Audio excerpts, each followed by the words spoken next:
یقیناً سب سے عظیم خیانت امت کے ساتھ خیانت کرنا ہے، اور سب سے بڑا دھوکہ رہبروں کا دھوکہ ہوتا ہے۔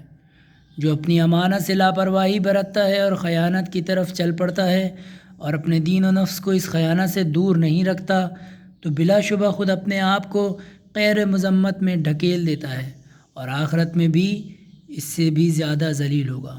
کتنی بری بات ہے پیمان و عہد کے بعد ترک تعلقات، بھائی چارگی کے بعد جفائیں، محبت کے بعد عداوت، امانت رکھوانے والے سے خیانت، اور اس شخص سے غداری جس نے خود کو تمہارے سپرد کر دیا ہو۔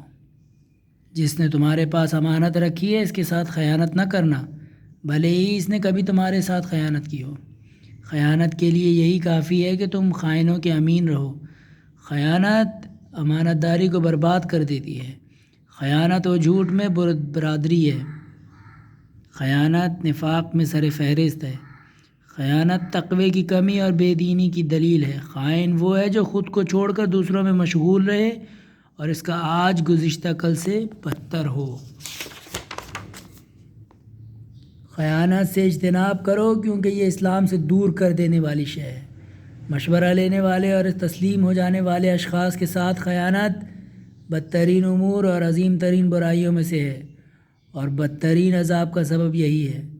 امانت کی خرابی خیانت میں ہے۔ رسوا ترین اور واضح ترین خیانت امانتوں میں خیانت ہے۔ خائن کی گواہی میں کوئی بھلائی نہیں۔